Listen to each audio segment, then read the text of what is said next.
Alright, it is time to review Houses of Morrowind's red cards. First off, we have Bushwhack. I like to look at zero cost cards every time we get new ones because of Swindler's Market. This is not necessarily a Swindler's Market worthy card. It gives a creature the Blood Dragon ability until end of turn, and I don't like it. I don't think it's good. Interesting. There are going to be games where you randomly win it when you randomly get it put in your hand somehow, but I don't think you should run it in your deck. Let me switch over to Morrowind only cards. Ashlander Zealot. The only reason this creature is worth a second look is because you can rally onto it and potentially get some pretty big tempo swings with it that way. While the art in the card is amazing, the card itself is not great. The rally deck does need to reach a critical mass of rally cards and snowball out of control, otherwise it loses. But I don't think that Ashlander Zealot is going to be a mainstay in that deck, because I think that a well-tuned deck will dismantle the early game rally cards, and while not every deck is going to have access to the tools to do that, and rally decks will probably be popular and successful because they prey on those decks, the types of decks where you're going to want to trade early with an Ashlander Zealot aren't the decks that you're going to be losing a lot to anyway, so it's not going to matter that much in my opinion if you can swing the board state with an Ashlander Zealot early. I think you'd rather just play more creatures with rally, frankly.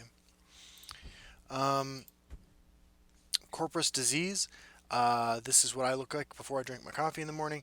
One magic, a silence creature, then give it +2/+0. It's interesting, right? Like, it's interesting because you can use it to kill your opponent or to kill your opponent, but in very different ways.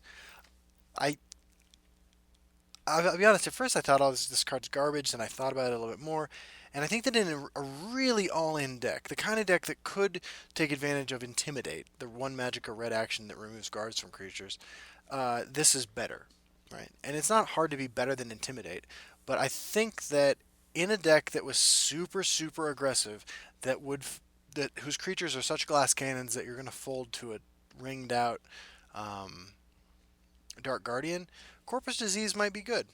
It might represent a lot more damage than just the 2 or the silence effect would suggest at first. I do think that this card is not likely to see much constructed play, but I can imagine decks aggressive enough to take advantage of both the unsteady meta that we're about to enter and the sluggish control grindy decks that we're all going to try to be playing in a couple days. I think that Corpus Disease might have a fit in those decks. I think that it shoes in nicely to the mono red deck I took to Legend one season, but that deck's not good. So the card itself is powerful for what it's worth. Dagoth Dagger I actually like a lot more than Steel Scimitar. I think that the breakthrough is more relevant than the additional 1 toughness a lot of the time.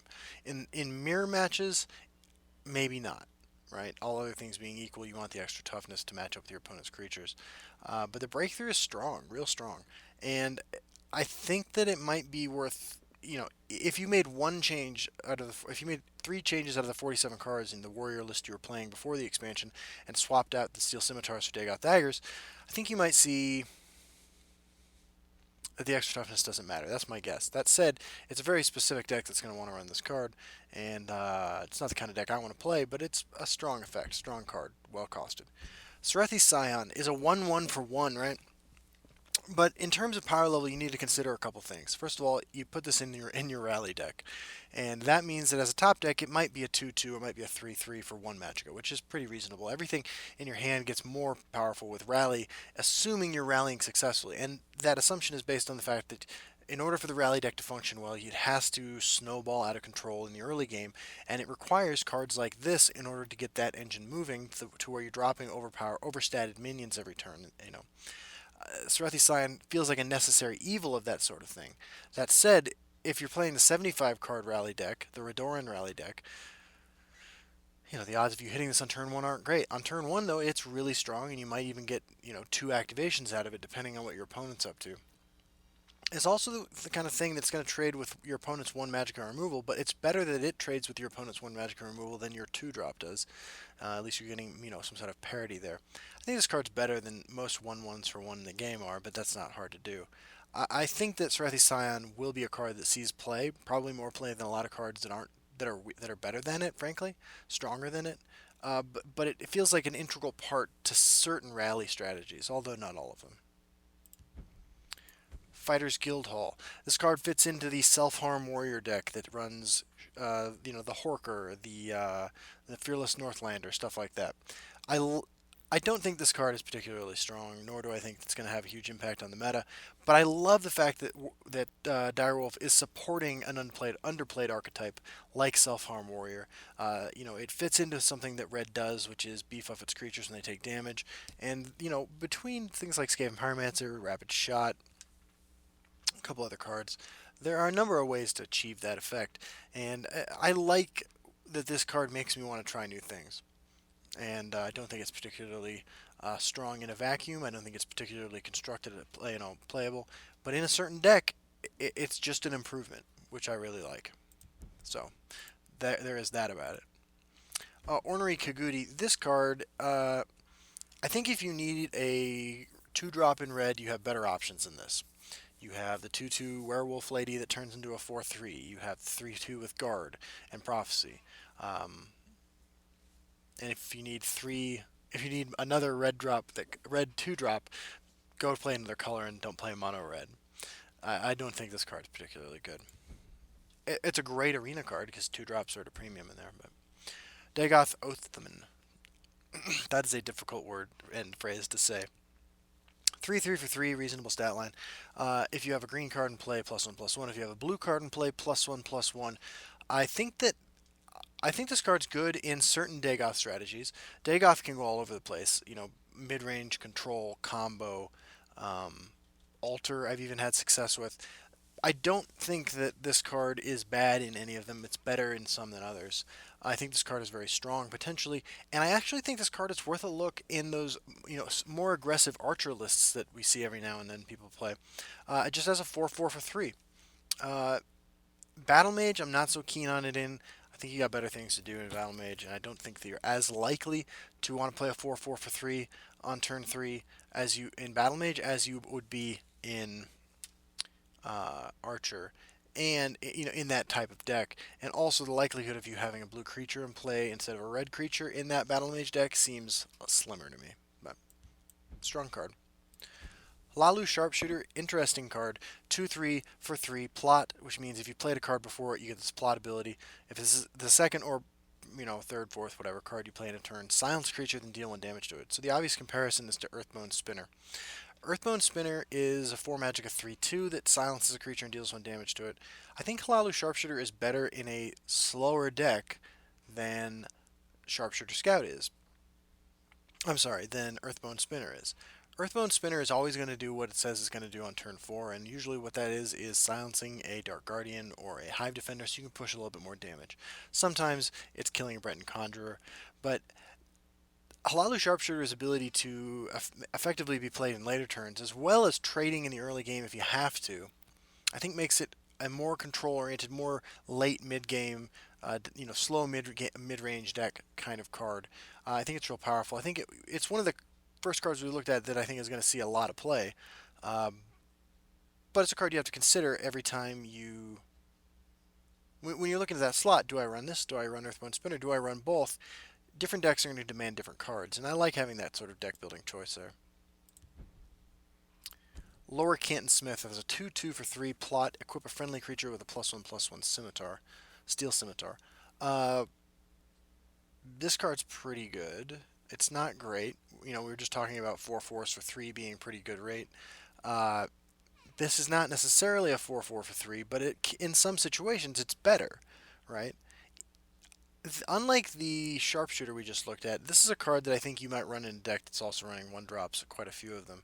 And being able to drop on turn 4 or turn 3 with the ring, a Steel Scimitar to advance the board, to screw up combat math for your opponent, and drop an additional 2/2 on the body on the board is pretty good.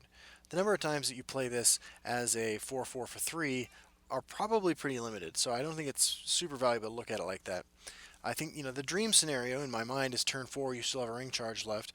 You play the 2/2 red guard that gets additional attack and breakthrough if it's equipped, and then you play the Lower Canton Smith to put a lot of power on the board. The problem, of course, is that, Firestorm in that case would blow you out, but this is a card I expect we'll see some play, although I don't think it's like the reason you run those decks. Redoran Battle Spear I actually think is really, really strong. Um, Toughness boosting equipment in red is sort of a new thing as far as like this cheaply. Plus one, plus three in rally means you're likely to get multiple rallies off your creature and advance your board, clearing off an opposing creature, advancing your hand. This card just seems real strong, even in decks that aren't focused around rally. I think it's pretty good in the rally deck, whatever that ends up looking like. But I think that it's worth looking at in other decks as well. I think this card is really good. And I look forward to playing with it more. I've played with it a lot already. I've always been impressed, and I look forward to doing it again. Speaking of rally creatures, we have Aldrin Armsmaster, a 2/3 with charge and rally. This card's kind of hard to evaluate. See, because these rally creatures work so much better when they've already, a lot of them work so much better than they've already been rallied once. Um, Thinking of this as just a 2/3 for 4 with charge and rally is not necessarily how it's often going to be played. Although if your opponent is dismantling your early game, it will be like that. But in that case, you're likely to lose anyway, right? So, like, why not go all in on rally and try to win the way the creatures work best, which is by snowballing the game? Uh, Charmer, I know, has played a lot of Rampaging Minotaur with great success. That's a 3/2 with charge for 4, charge and breakthrough. This card is not Rampaging Minotaur, but I think that a lot of times cards with charge are underappreciated if they don't have a little bit higher power than this. I mean, Rampaging Minotaur I think is a powerful card that gets overlooked a lot. Aldrin Armsmaster is a weaker card as far as damage it deals does, although it can, make a favorable trade, stick around to do a little bit more damage, and then you get the Rally. Rally is a really powerful effect, and I think that on a creature with charge, you can always count Rally as like an additional +1/+1 to this creature. And if you were to look at this as a 4 magic, a 3/4 with charge, excuse me, that's pretty good. That's pretty strong. And it's not exactly that, but it could be better and it could be worse.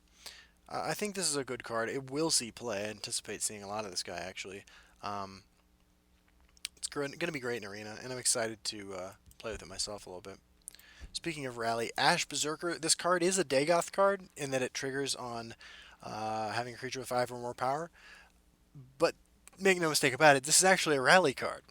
Because if you give it 5 power, it triggers itself. And then you have a 4 magic of 5/4 if you've got rallied once, that at the end of your turn draws you a card. That's amazing. That's the bottom line. That is simply amazing. This is an incredible card outside of that, although it's probably at its best there. A 4 magic of 4/3 is fine to play on turn 4, but its power is its ability to work with 5 power. Drawing cards is the strongest thing you can do in this game, besides like winning. But who needs to do that? Ashe Berserker, this fine-looking gentleman with no eye. I guess he wouldn't know how he looks. He has no eyes, but this is a really powerful card. This card will see play in rally decks. This card will see play in warrior decks. This card will see play in Redoran rally. Obviously, it's just a real good card. It makes me want to build a new deck actually that can consistently trigger him. It's going to see play in House Dagoth decks. Might see play in a lot of things. False Incarnate is another one of our occasional red rule setting cards. This one's saying your opponents can't gain life. 4 magic of 5/4 is totally playable. 4 magic of 5/4 that says your opponent can't gain life is going to randomly win some games and cause you to randomly freak out a little bit when you lose to it when you're not expecting to. Eventually it will be possible, if they keep printing cards like this every so often, to build a red-based prison stack style deck for Magic that just says no. No, you can't do whatever it is you were trying to do. The question becomes like, when do you actually put this card in your deck as opposed to something else? The stat line to me suggests that like you probably can get away with playing this card all the time in a deck that would function, that would benefit from it, and do well with it. It's an impressive stat line, and the ability is going to randomly win you games. And even if it only increases your win percentage by 1%, those 1% add up. The card's real strong. I anticipate losing to it because I like to play decks that rely on life gain to make up for my awful early game. Great in Arena. Probably at its strongest in a tournament deck where, oh, my opponent's doing this with this. Let me pull out my deck with False Incarnate and win. Fighters Guild Stewart's 4 magic of 3/3 with Summon. A friendly creature with 5 or more power battles an enemy creature. The card's gorgeous, but I do not like this card. You have to have a power, like, you the problem I have with this card is that like turn 4 is a time when things are shifting gears in the game as far as the reactive deck's trying to take wrest control of the board or make inroads, and the aggressive deck is laying down their top end or getting close to their top end. Uh, this card relies on having a creature with 5 more power on the board already in order to do anything, and the types of creatures you could have on the board before this in order to land this on curve or around on curve are cards that will die in that combat situation, and you're left then with a 4 magic, a 3/3, and you're likely to get 2 for 1 because your opponent's plays on turn 4, if they're the aggressor, turn 4 or 5, are likely to trade with this favorably for them. That's why I don't like the card. Impostors Mission is a 4 magic action. It's pretty cool and pretty unique ability. And summon a creature, an imposter, just a random creature with health and power equal to the power of your most powerful creature. A lot of power there. Obviously has works well with Bog Lurcher. That card needed a buff. But I mean, what can you say? Like, this card is not great in an arena necessarily. I don't even think it has a place in the House Daygoth deck. I, a card that is 100% reliable on you having stuff on the board. Uh, like Unstoppable Rage is an example of a card that is reliant on you having stuff on the board, but a well-timed Unstoppable Rage wins the game. A well-timed Imposter's Mission might not. Probably doesn't. So, I don't think this card has a lot of constructed application.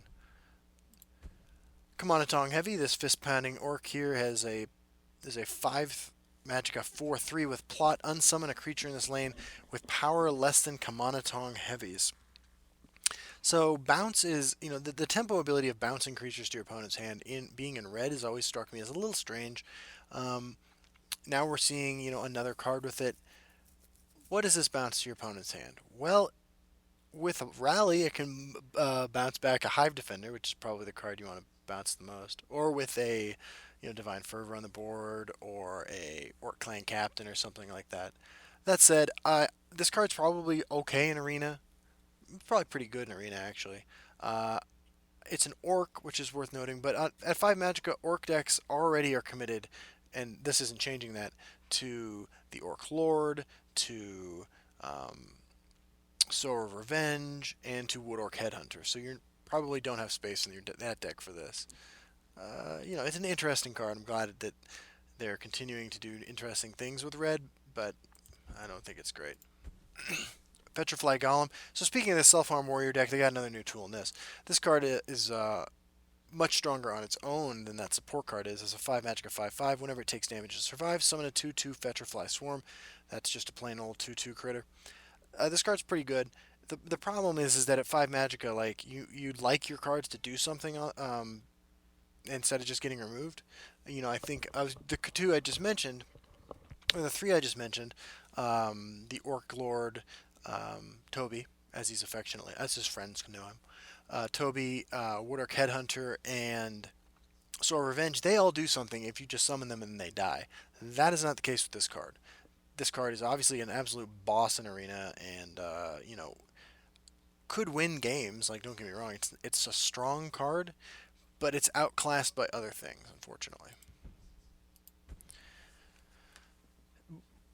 I say all that with a caveat that if the Self-Harm Warrior deck does get broken, that card will be part of it.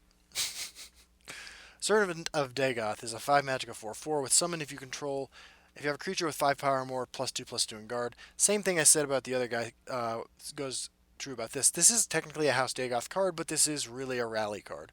1 rally on this, and you pay 5 magic for a 7/7 guard, which is obviously insane. Unlike the other one, this is not as much of an auto-include in some other strategies. It's good. Like, don't get me wrong, a 6/6 guard for 5 is good. We've seen that Werewolf see play, and that requires you breaking a rune. The setup for this one is either harder or easier, depending on what you and your opponent are both doing.